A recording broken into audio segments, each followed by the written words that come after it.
Here we go.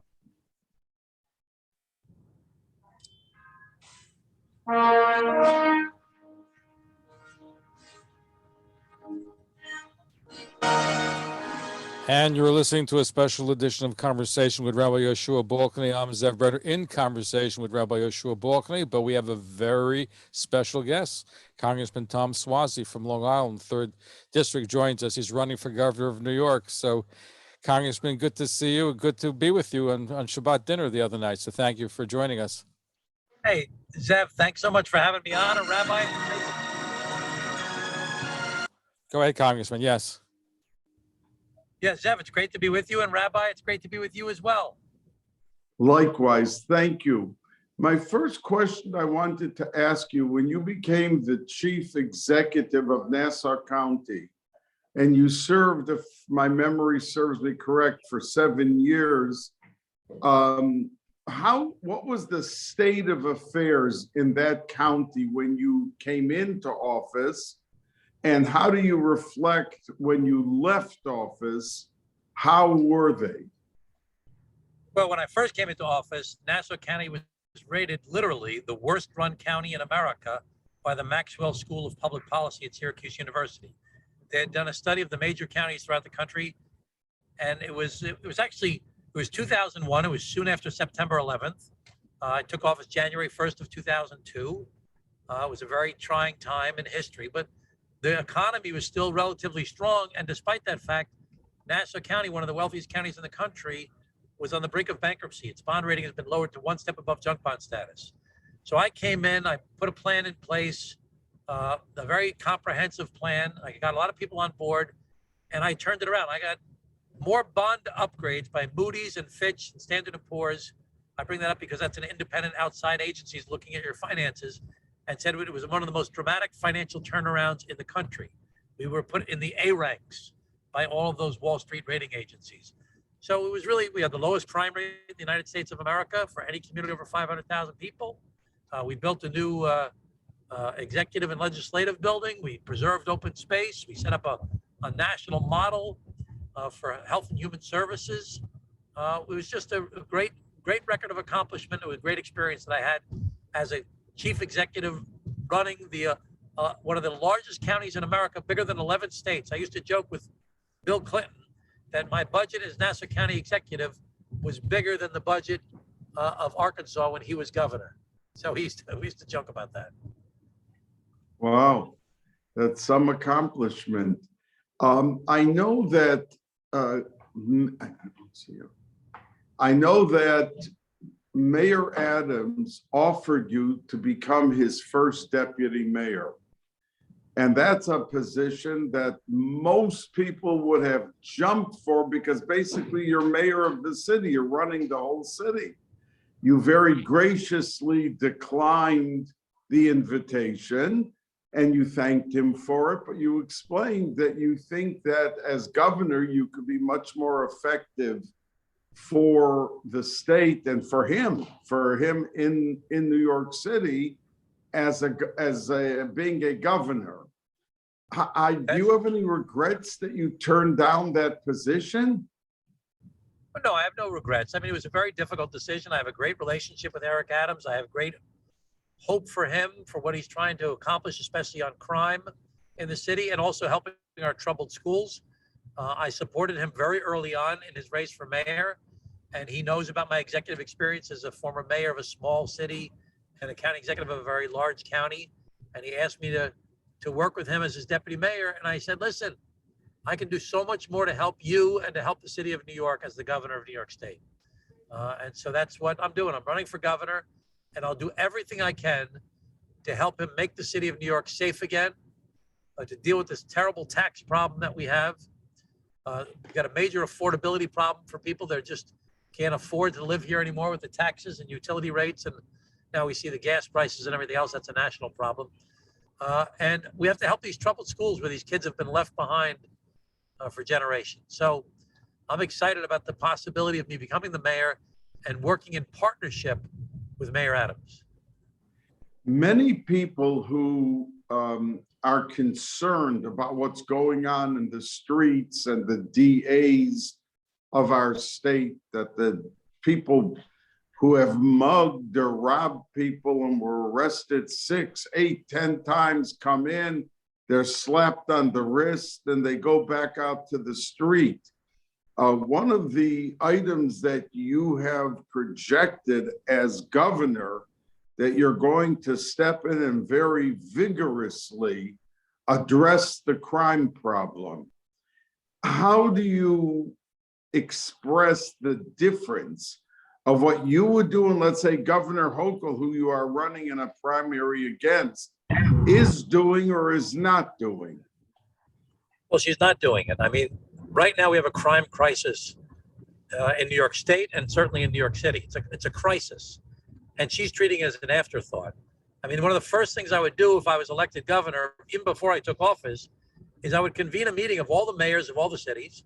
I'd bring in the police commissioners. I'd bring in representatives from the judiciary, from the jails, from all the district attorneys. I'd bring in probation. I'd bring in parole. I'd bring in mental health experts. I'd bring in academics. I'd bring in community leaders. I'd bring in the legislative leaders of the committees of jurisdiction and the legislative leaders of the state and the assembly and the Senate. And I would convene a meeting and say, listen, we're all here in this room. We're all players in this thing. We need a comprehensive plan to address crime. I've laid out a 15-point crime intervention and prevention plan. Give me your ideas. Tell me how you want to do it. I know that some of you, you want to work on the long-term prevention stuff with our schools and mental health and setting up better systems with social services. I agree with you. Let's do that. But that's not going to make us safe today. Now we have to do intervention. We have to intervene right now. We have to support the police. We have to change bail reform so that we give judges the discretion to look at the dangerousness of the defendants that come before them. We have to do all kinds of things related to guns and all kinds of there's technology issues with shot spotters and gun buyback programs. We need violence interrupters, people that work in the communities. We need the cops to be able to do precision policing, going after the people we know have their fingers on the triggers, people who we know are gang members, doing stop and frisk, but in a professional way by trained people, for people that we know have records and a history and probable cause to do stop, question, and frisk. But we've got to give the mayor what he needs. And right now, she's not doing that. The state legislature's not doing that. And they're not even treating it like the crisis it is. It's an afterthought. Oh, we need more data. Oh, we need to do. People are afraid to take the subway. They're afraid to walk down the street. People are getting shot. People are getting robbed. So I would treat it like the crisis it is.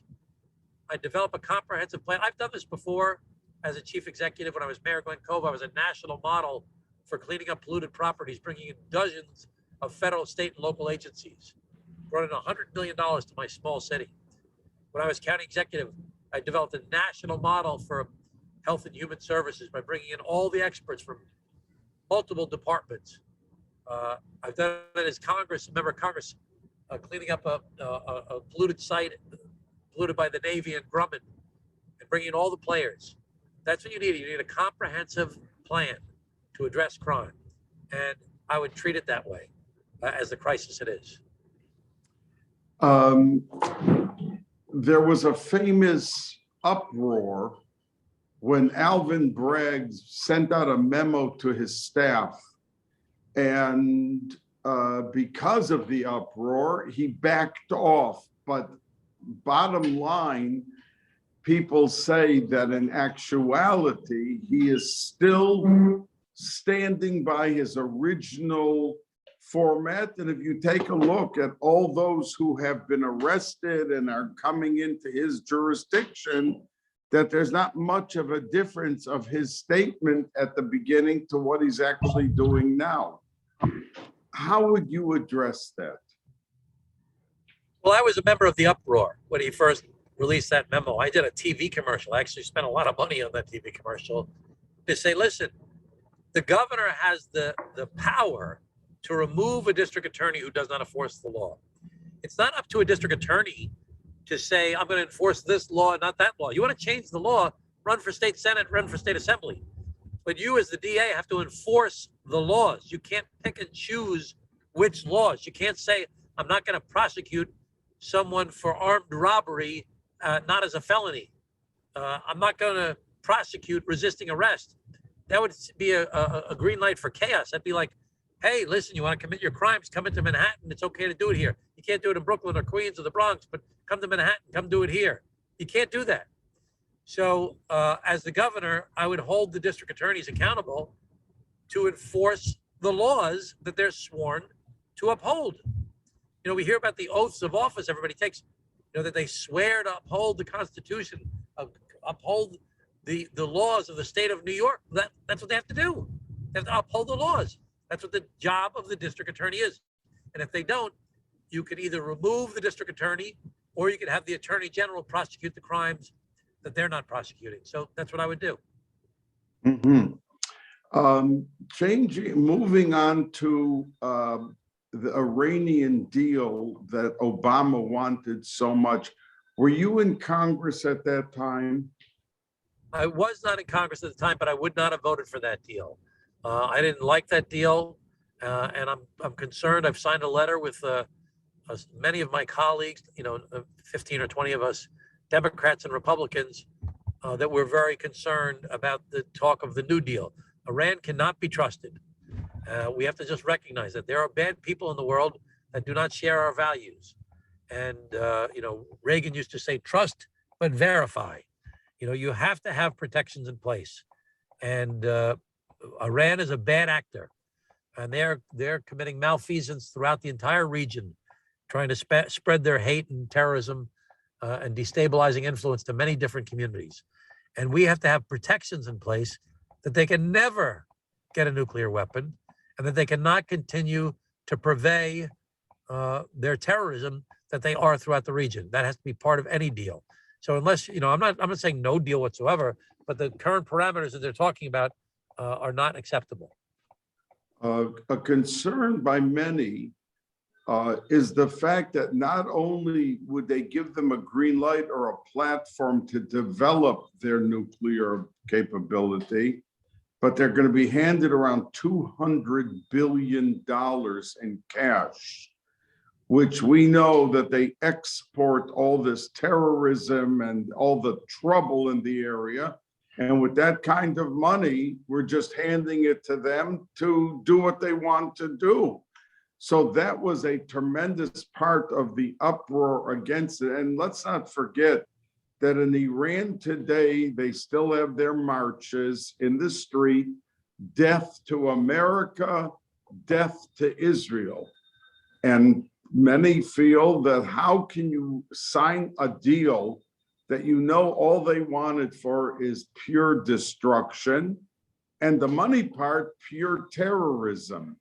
So if the deal came up and you are today a member of Congress, so you would have the right to vote for it or not vote for it. So would you take to the floor of Congress to speak out against it? Yes. Okay. Now, concerning Israel, you have been a staunch supporter of Israel. And when people are spoken to and they say what a magnificent leader you are and you've exhibited your executive ability, we turn to Israel, so they say their concern is, we agree, he's very pro-Israel, and he's an excellent leader and a manager, an administrator, whatever title you would give it. But he's voted over 90% of the time with the AOCs of Congress on different bills. And when the answer is given to them, well, he is a Democrat. That means many things he's doing some Democrats would never do. He's more like a Republican. But he is a Democrat, so the fact that he has voted so often in a general sense, it doesn't label him an AOC. How would you respond to that kind of a comment? I mean, the bottom line is I'm a Democrat. I'm a lifelong Democrat, and I have democratic values, and I vote along with the Democrats on many things, as do, we all, quite frankly, the Republicans vote with the Democrats a large percentage of the time on things as well. So that's like a big chunk of the votes there. It's only these few controversial things where you split with the party. And I'm a vice chairman of the Problem Solvers Caucus, 29 Democrats, 29 Republicans. We meet on a regular basis to try and find common ground on things. We've got the bipartisan infrastructure deal done. I mean, that was only reason that happened, that bipartisan infrastructure deal, is because the problem solvers and our colleagues in the Senate, a similar group of bipartisan group, negotiated that deal. Even Mitch McConnell voted for it. He doesn't vote for anything, that guy. So it's we really work together to try and find common ground on things. But, you know, you'll see that the things that I don't vote with, the squad, as they call them, are on the important issues that I'm sure many of the listeners on this call care about. And you know, that's just the nature of the beast. I mean, there's very few members of Congress that vote under 90% with their party, both on the Republican side and the Democratic side, because there's such a large volume of bills and it's just a high percentage.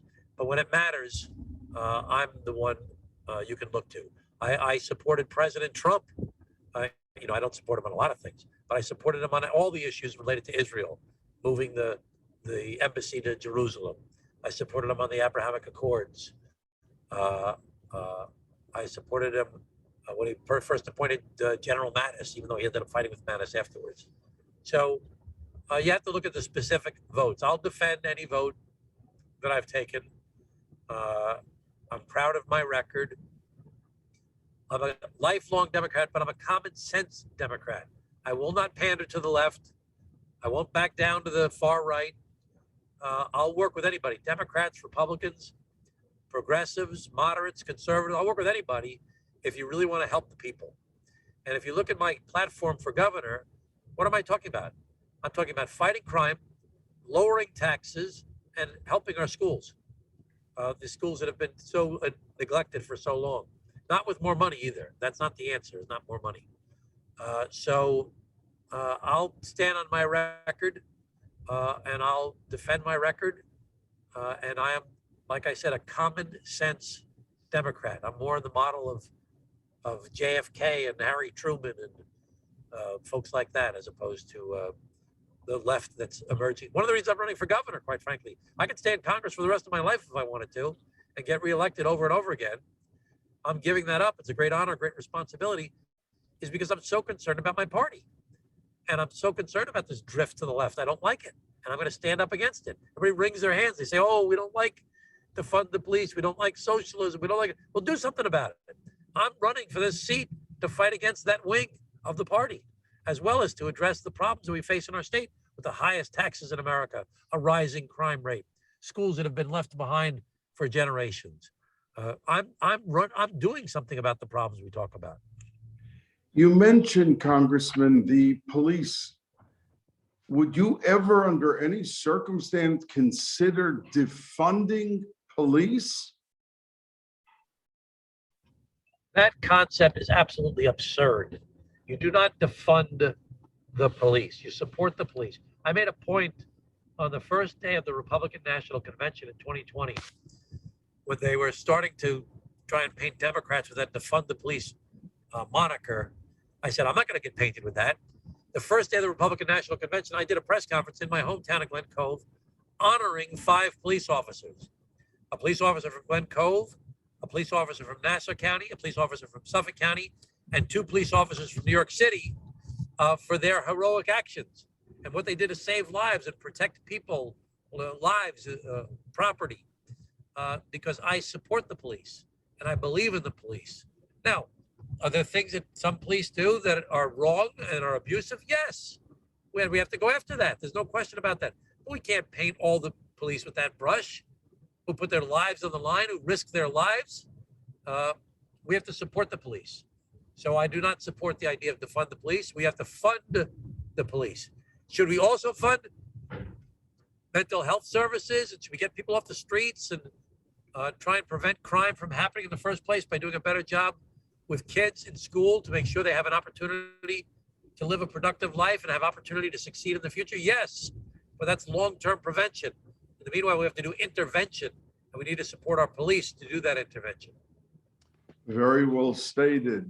Now, when the riots of a summer ago took place during COVID, And for instance, Macy's, a prominent, well-known department store in Manhattan, was broken into and people were walking out with computers and all sorts of stuff, looting it from floor to ceiling.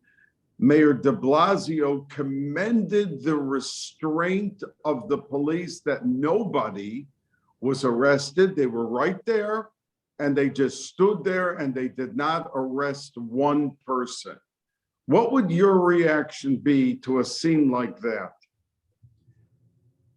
Well, I have to put myself in that position. At that time, it was such a volatile time. And we have to make sure that we would not conflate things and make it bigger than it was. So I have to really think about the particular instance. My immediate reaction is we cannot be permissive, though. We cannot say that we're not going to enforce the law. We have to really send a very clear message that you're going to be held accountable for crime. People are going to there are going to be consequences to crime. One of the reasons, you talk about the riots back and the looting that took place back in 2020, but that's still going on. I've talked to shop owners that have been robbed 3 or 4 times. I talked to people who've seen people come into a Target supermarket, they steal a piece of luggage, then they go to the shelves and fill the luggage up with stolen products and they walk out. Right. So there has to be a sense of you're going to be held accountable for your criminal behavior. So I don't want to say, I really have to think about what happened in 2020 during that time, because we didn't want it to blow up into something bigger. And I have to really study the circumstances more. But as a general rule, you cannot permit crime to happen and not be held accountable for crime, which is the general permissive feeling that is happening right now. I mean, I spoke to a former executive director of the Queens District Attorney's Office the other day. He told me there were 80,000 shoplifting complaints in the 5 boroughs in 2021. 80,000 shoplifting complaints. There are only 200 people in jail for that level of misdemeanor, not even just shoplifting, but that misdemeanor overall. So the people that commit these crimes don't do it on one occasion. It's not 80,000 people that did the shoplifting.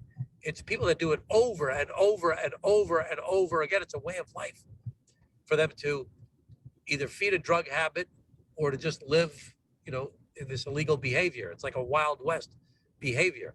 And that's what they meant by the Wild West. People just do whatever they want. Well, we have to restore order on the subways, in the streets, in our stores, our shops. The economy will never come back fully. New York City will never come back fully until there's public safety. Public safety is a prerequisite of prosperity.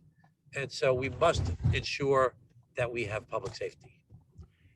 Congressman, I want to say to the audience that when you came to my home for dinner, I greeted you as I do any public official, with dignity and with respect.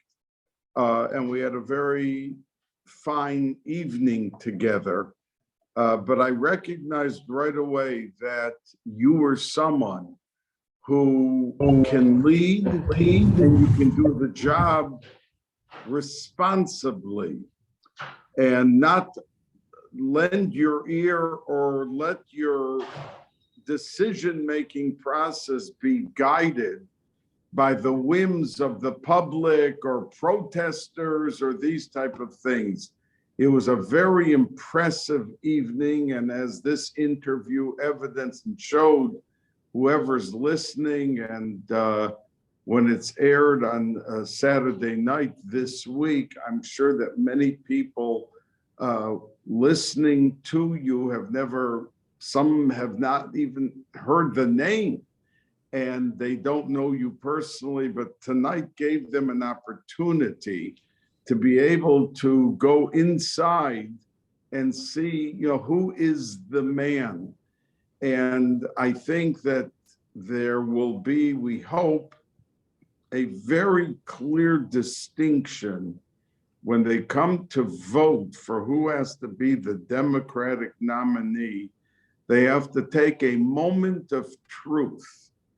Is it business as usual? And just because the companies or the consultants want the status quo where they've established themselves with some sort of inside track, or do they really want to vote in a way that will make a difference for the status quo of today, which is very bad? I don't think New York State has ever been in a more divisive, crime-ridden, difficult state of being, and that you are a fresh face on this front, on the gubernatorial front. And by the way, I just want to ask you, what do you think is going to be with Andrew Cuomo? Well, let me say a couple different things. Number one, I had a wonderful time with you. I learned a lot from you. You're such a great intellect, really a brilliant personality as well. I've learned about the Daf Yomi, and I'll remember that. I've heard it so often since then. I never really heard it before, and I've heard it multiple times since then. And I really feel that I feel good about this race. I feel that this is going to happen. I'm going to win if it's beschert. And so, as I told you before, Mensch tragt und Gott lacht. Man plans and God laughs. So it's in God's hands. I've got to do my work. It's now almost 9:30, 10 o'clock at night, and I'm out here in the car still heading home from a long day. But I'm working hard, and I don't think Cuomo's going to run. I think he wants to run. He'd like to run, but he realizes it would be very difficult for him to win, and it'll be very painful for the people around him. If he loses, it'll be all over for him. So I don't, I've got very similar positions to Andrew Cuomo. I'm just a very different personality than his. I'm not quite as rough a character as he is, and I don't have the baggage that he does. But when it comes to the issues, I feel that, we have to fight crime, reduce taxes, encourage businesses, and help our troubled schools. I actually think I'd do a much better job than he did on certain issues. How about bail reform? Bail reform's a mess. It was poorly handled. He's backtracked on it now in a speech he gave the other day, but he's the one who supported it in the first place. It was wrong the way they did that. We have to give judges the discretion to consider dangerousness of everybody that comes before them, regardless of the crime, and the discretion to remand people based upon their dangerousness. We have that in 49 other states in the United States of America. The federal government has it in their courts. New York State's the only state that doesn't have that. It's not common sense that we don't have that. So as far as the race goes, listen, I'm running against Kathy Hochul, the sitting governor. She's got all the inside support the way it's always been. New York State has been declared the most corrupt state in the United States of America by the Washington Post last August. We've seen everybody leave in scandal, from governors to attorney generals to comptrollers to Shelley Silver and Joe Bruno to dozens of legislators. Business as usual has given us rising crime, the highest taxes in America, and more people left our state in the past year than any other state in the United States of America. 319,000 person net out-migration in the past year alone. If you want the status quo in the establishment, go with the sitting governor who's getting all of her money from the people who do business with the state. Everybody who does business with the state, who relies on the state, is feeding her cash. Not because they say, oh, I'm so inspired by Kathy Hochul. What a great vision she has for the future. Oh my gosh, what great ideas. No, because they're trying to get access to the state.